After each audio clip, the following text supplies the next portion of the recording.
Good morning, everyone. It's great to be here at Lansdowne Park today. Normally, folks might be here to see the Red Blacks play or to shop at the farmers market on Sunday morning. But right now, there's another great reason for people to come by, and that's to get their vaccine. A few minutes ago, Mayor Watson and I stopped in at the clinic. Even under the masks, you could see the smiles all around. So I want to say thank you to everyone, not just here, but across the country, who are doing their part by getting vaccinated. And also a huge shout out to the nurses, doctors, volunteers and staff who are doing such amazing work at getting doses into arms. Aujourd'hui, ce matin, j'ai reçu ma deuxième dose, moi aussi. Je me sens bien. On se sent surtout plus en sécurité et extrêmement optimiste par rapport à l'été qui s'en vient et à l'automne qui suivra. En se faisant vacciner pleinement, on aide à protéger non seulement soi-même, mais les gens autour de nous aussi. Comme tout le monde, j'ai bien hâte de commencer à revoir tous mes amis, toute la famille. C'est ce qui nous attend une fois qu'on sera tous vaccinés. On va en finir avec cette pandémie au Canada. On va y arriver parce que tout le monde est en train de faire leur part quand c'est leur tour de se faire vacciner. Le Canada est au premier rang mondial en termes de vaccination. Près de 80% des Canadiens éligibles ont reçu leur première dose et plus de 35% ont aussi reçu leur deuxième dose. Et on voit à tous les jours, ces chiffres sont en train d'augmenter. Il faut maintenir ce rythme.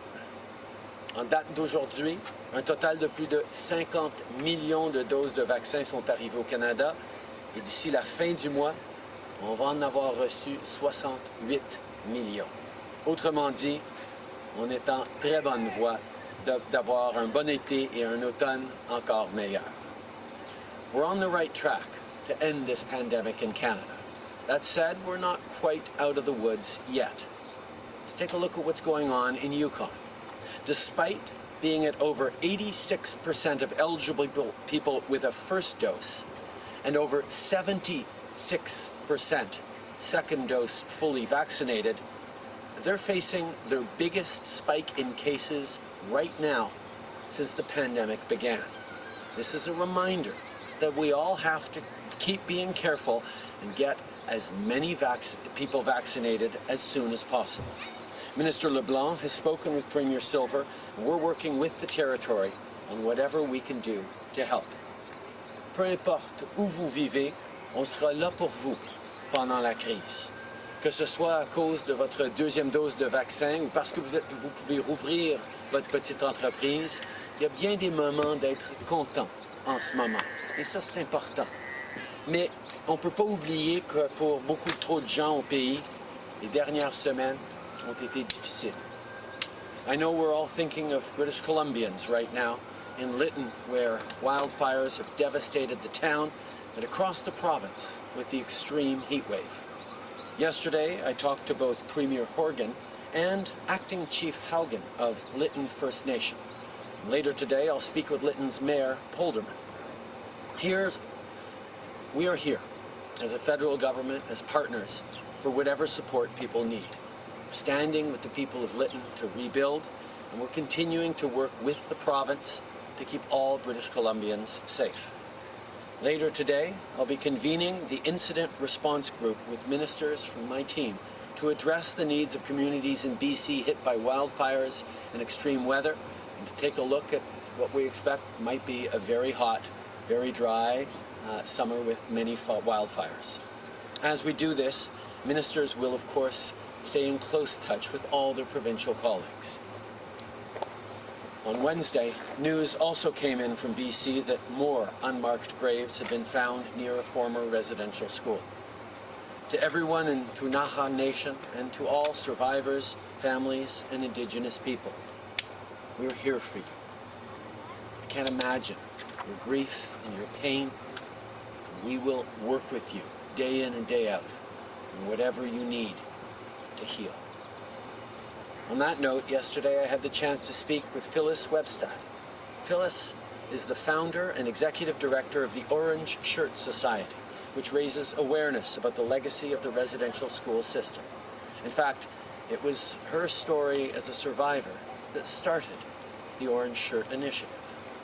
She told me how important it is that all Canadians know what happened at residential schools. I want to recognize Phyllis's courage and leadership. People like her right across the country are leading the way forward. They're sharing their stories, and we must continue to listen.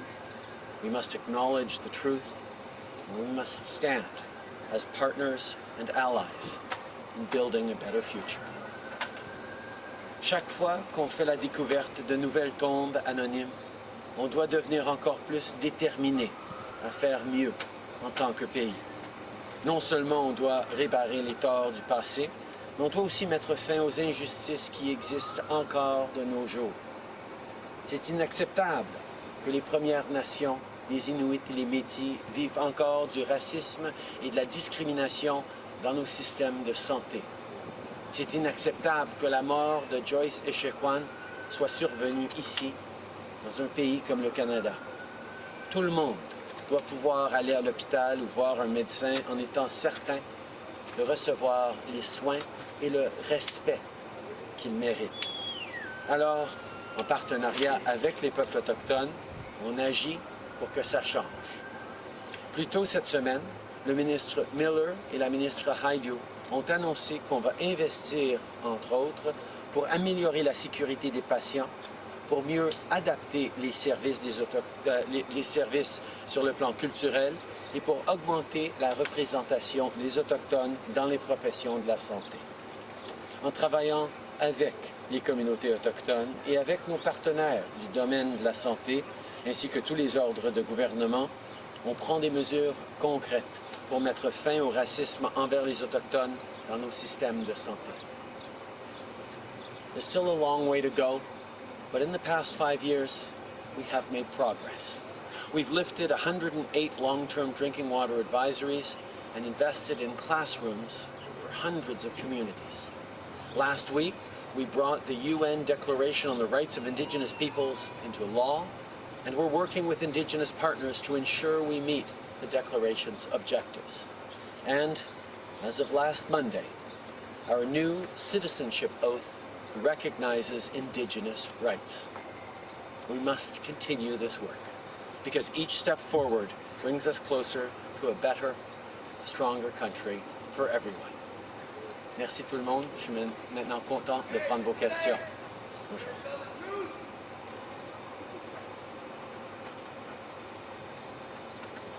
Morning, Mr. Prime Minister. Chris Nash, CTV News. Will you be sending in the army to Lytton? Will there be funding and support and compensation? What is the federal government doing exactly to help the people in BC? I have spoken with Premier Horgan yesterday. Our ministers have been talking directly with their partners, whether it's... excuse me. What are you doing? Hey, why are you selling us out? We have to recognize that there are people who are hurting and have been hurting. And that's exactly why we need to continue to pledge ourselves every day to do better. What we're going to focus on now is working with British Columbia, working with the chiefs, working with partners on ensuring that we're there for the communities in Lytton and across the province that are facing difficulty. Minister Sajjan has been in touch with his colleagues out west. Minister Blair has been talking to Minister Farnworth.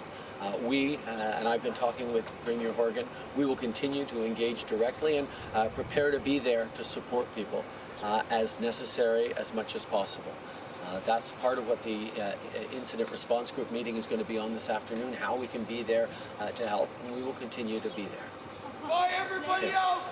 Nous allons être là pour aider en Colombie-Britannique et à travers le pays. Nous allons être partenaires au gouvernement provincial. On a parlé avec le Premier ministre Horgan, on a parlé avec les ministres impliqués. Nous allons continuer d'être là pour aider à Lytton et partout à travers la Colombie-Britannique et l'Ouest canadien. C'est pour ça qu'on va se rencontrer en tant que ministre cet après-midi pour parler justement de cet enjeu. We're now expecting more than 68 million vaccines by the end of July. Will you now commit to moving up by September timeline and make sure that everybody who wants a second dose will get one by the end of July? We know that we are on track to having everyone vaccinated who wants it by the end of summer. With 68 million doses coming in by the end of July, that's mathematically enough for everyone in Canada to get 2 doses. But we know, for example, that the spacing between the doses means that people who get their first dose now or a few days ago won't be eligible until later in the summer for their second dose. And we need to continue to follow the science. But from the beginning, we made a commitment to Canadians that we'd be there to have their backs, we'd be there to support Canadians with vaccines, and we've done exactly that. We will continue to be there to support Canadians every step of the way, and quite frankly, the way people are stepping up on getting vaccinated has been extraordinary and inspiring. I look forward to seeing all Canadians vaccinated as quickly as possible so we can get back to living normal as possible in a global pandemic lives here in Canada as we work hard to build back our economy and build back so many of the things that have been highlighted as failings or lackings during this pandemic. Nous allons continuer de travailler pour assurer que les vaccins rentrent et que tout le monde puisse se faire vacciner le plus rapidement possible. On avait promis d'avoir assez de vaccins pour tout le monde avant la fin septembre. Mathématiquement, on va y arriver avant cela, mais on a besoin que les Canadiens continuent d'aller se faire vacciner, comme j'ai fait ce matin, comme j'ai vu des centaines de personnes ici à la clinique à Ottawa. Nous devons continuer le momentum pour se faire vacciner, pour passer à travers. Bonjour, Estelle Côté-Stroca de Radio-Canada. Monsieur Trudeau, allez-vous vous rendre sur place en Colombie-Britannique en français et en anglais, s'il vous plaît? Je suis en train justement de parler avec mon équipe cet après-midi. J'ai eu une très bonne conversation avec le Premier ministre Horgan hier. Je vais parler au maire de Lytton un peu plus tard cet après-midi. J'ai parlé au chef des Premières Nations à Lytton hier. On va continuer de regarder ce qu'on peut faire pour aider. Il n'y a rien de planifié encore. Je sais que dans l'instant, les gens sont en train de répondre à cette tragédie, à cette difficulté. Mais comme j'ai dit à nos partenaires, nous allons être là en termes de gouvernement fédéral pour être là, pour aider à rebâtir, pour aider les gens à passer à travers. I'm going to be speaking with my ministers this afternoon. We'll continue to engage with Premier Horgan and community leaders in and around Lytton. We're going to be there to support on people getting through this incredibly difficult time of loss, of devastation. We're going to be there to help rebuild. We're going to be there as partners, and I will look at when and whether the time is right to go and see them. Selon vous, quel est le rôle des changements climatiques dans ce qu'on voit en Colombie-Britannique, encore une fois en français et en anglais?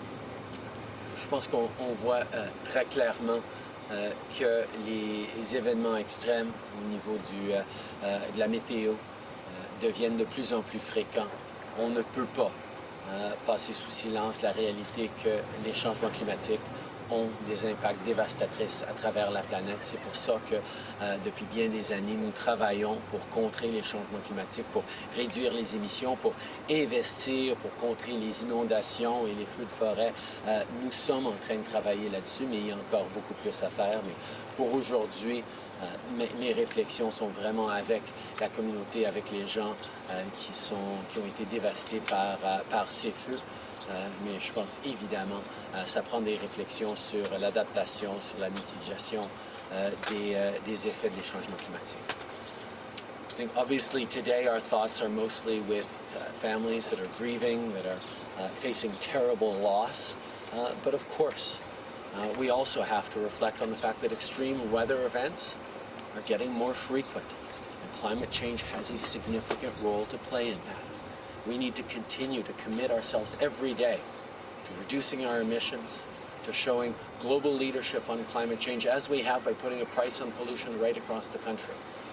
There's going to be much work we need to do, both on fighting climate change and on protecting people as we adapt and mitigate the impacts of climate change on our communities. That's why terms of investments in infrastructure, we've made billions of dollars of investments in flood mitigation, in adaptation measures to support communities facing a reality of a changing climate. Good morning, Prime Minister. Ashley Brooks, CBC News. After the military's acting Chief of Defense Staff decided to allow the head of the Navy to stay on in his role after that controversial golf game with a former top soldier under investigation, we'd like to know, do you still have full confidence in Lieutenant General Wayne Eyre to lead the military out of the sexual misconduct crisis? Yes or no, do you have full confidence? I have confidence in the acting Chief of Staff. Chief of Defense Staff. I know that there is an awful lot of work for the senior leadership in the military to do to regain the trust of Canadians, to regain the trust of women and men who serve in our armed forces. They deserve to be in a work environment that supports them, that is there with resources when unacceptable actions happen, but also in an environment that is transforming its culture from one that tolerates misogyny and discrimination to being one that is worthy of the extraordinary women and men who step up and choose to serve their country. There is much work still to do, and we will continue doing that work together.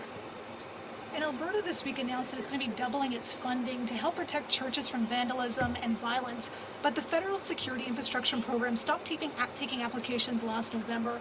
I know that there is new funding in the budget, so when will the program start taking applications again? And if I may, as a Catholic, what's your reaction that houses of your faith are being targeted for the church's role in the residential school system? As you know, Ashley, we have put in place a security infrastructure program that partners with places of worship to be able to put in cameras and security systems to keep those institutions safe from what is unfortunately a rise of intolerance and racism and hatred that we're seeing across the country. And certainly we will continue to roll out those funds in partnership with community centers, religious institutions and others that need that protection. As I've also said, it is unacceptable and wrong that acts of vandalism and arson are being seen across the country, including against Catholic churches. One of my reflections is I understand the anger that's out there against the federal government, against institutions like the Catholic Church. It is real and it is fully understandable given the shameful history that we are all becoming more and more aware of and engaging ourselves to do better as Canadians. But I can't help but think that burning down churches is actually depriving people who are in need of grieving and healing and mourning from places where they can actually grieve and reflect and look for support. We shouldn't be lashing out at buildings that can provide solace to some of our fellow citizens, but we should be every day committing ourselves, each and every one of us, to the hard work we need to do to actually rebuild a path forward that reflects the terrible intergenerational trauma and present-day realities of suffering that we are all collectively responsible for. Évidemment, nous avons des programmes d'aide aux infrastructures religieuses et communautaires qui ont besoin d'appui en termes de sécurité. Et nous allons continuer d'être là pour travailler en partenariat avec eux. Mais c'est certain que, comme je l'ai déjà dit,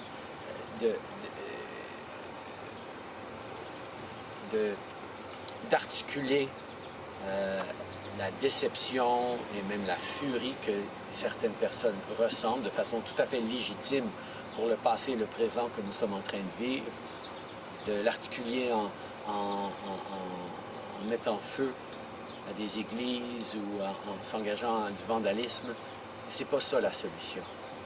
Je pense particulièrement à toutes les personnes qui souffrent, qui ont mal, qui ont énormément de peine maintenant et qui pourraient profiter de leur foi pour leur donner un petit peu de répit ou d'appui dans ces moments difficiles, mais qui ne pourront pas parce que les églises ont été brûlées. Je pense que ce n'est pas la voie sur laquelle nous devons être en tant que Canadiens. Nous devons nous écouter, nous devons comprendre les émotions fortes que les gens vivent, mais nous devons faire le travail difficile de rebâtir en mieux cette société et cet avenir pour tout le monde au Canada.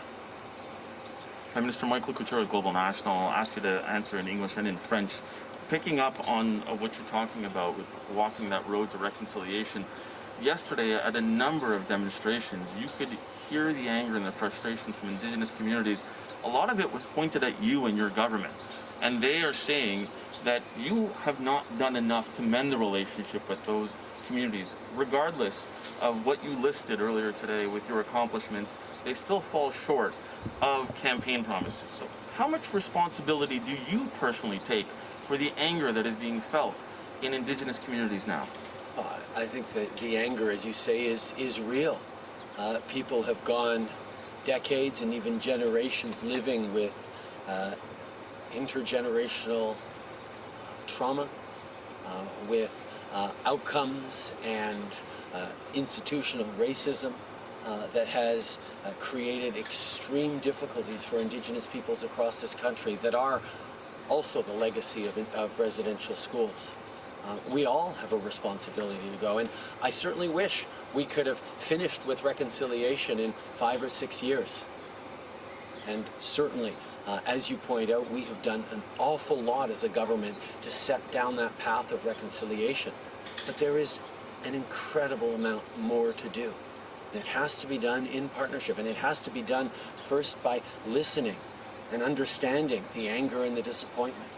Even as I was speaking with people who chose to wear red and white yesterday instead of orange, they were reflecting on how their fellow citizens are hurting, how we need to respect and understand that not everyone felt like celebrating yesterday. Celebrating was the last thing on the minds of many, many people in this country for whom we need to do better.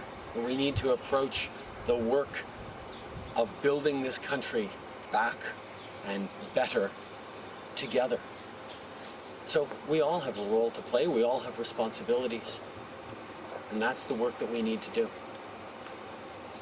Je pense que c'est certain quand on voit les émotions fortes que les gens ressentent, que les gens ont exprimées hier et depuis bien des jours et même des années, leur déception sur le travail qui reste à faire. C'est certain que j'aurais voulu en finir avec le traumatisme et la réconciliation en seulement 5 ans.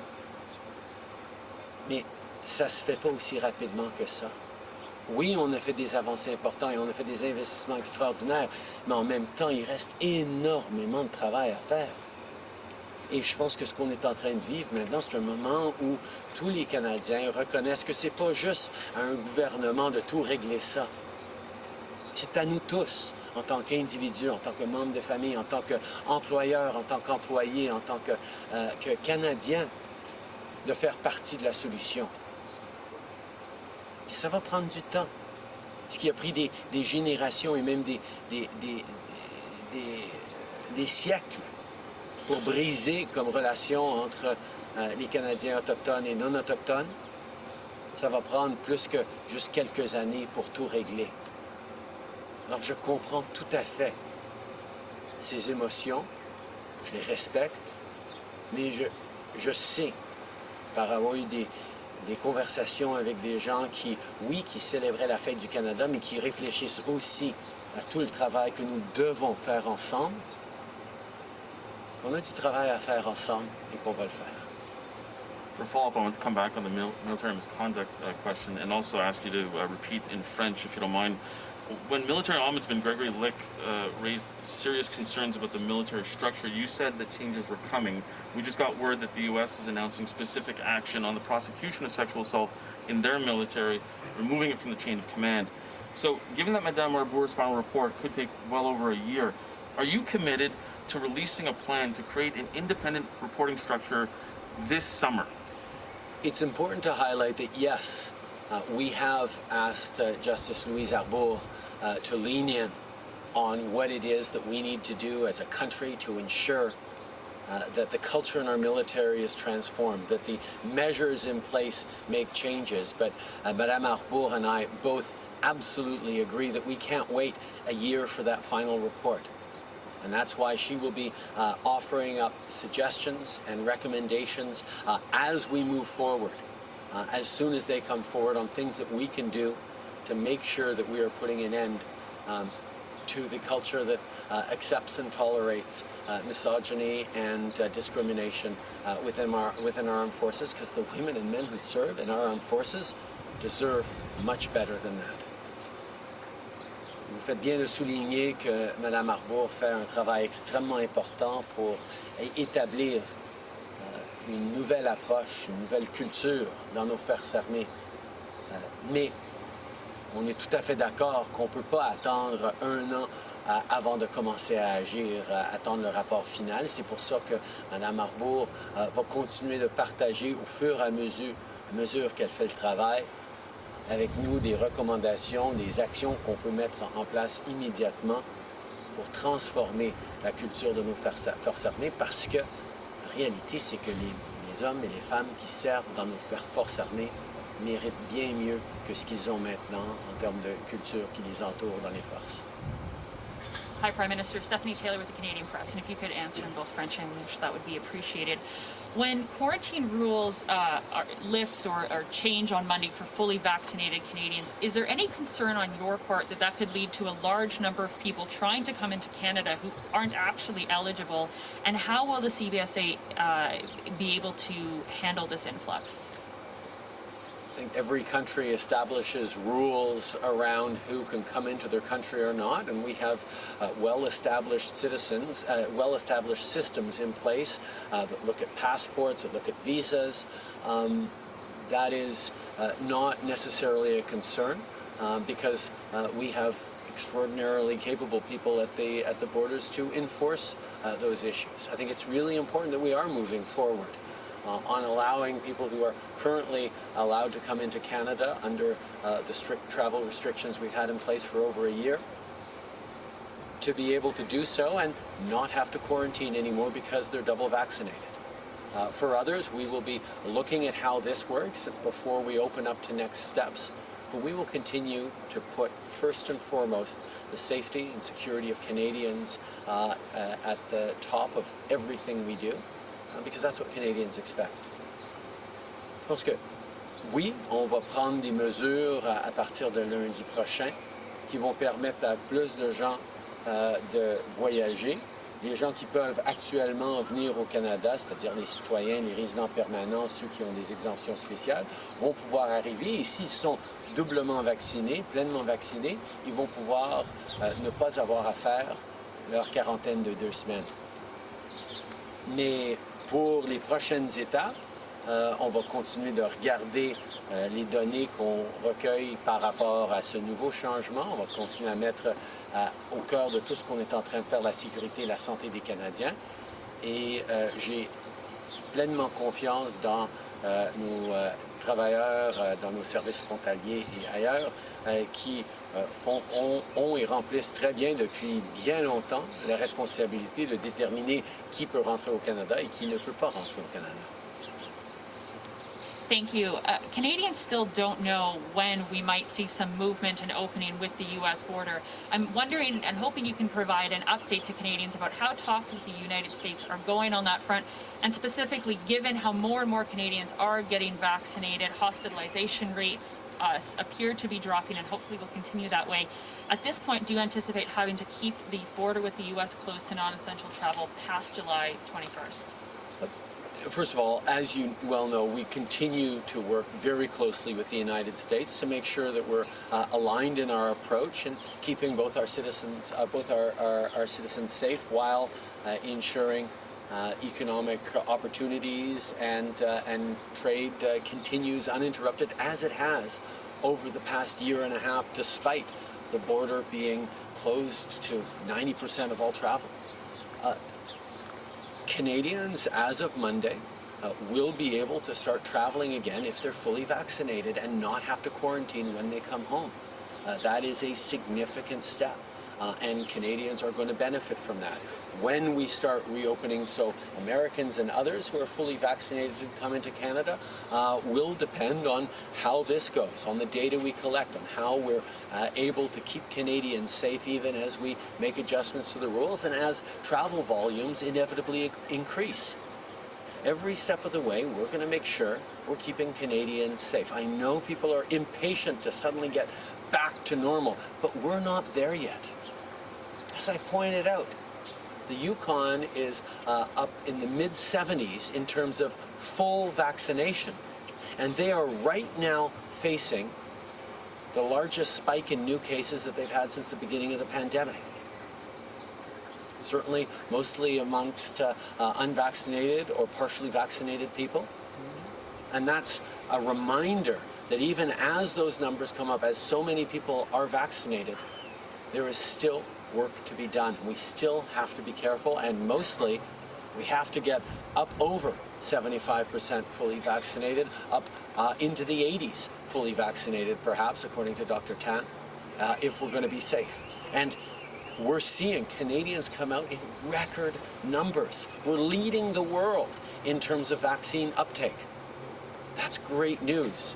And it just needs to continue so that we can be safe. And while it is continuing, our government's going to keep doing the things necessary to keep us from sliding back into another wave of this virus. Merci beaucoup tout le monde.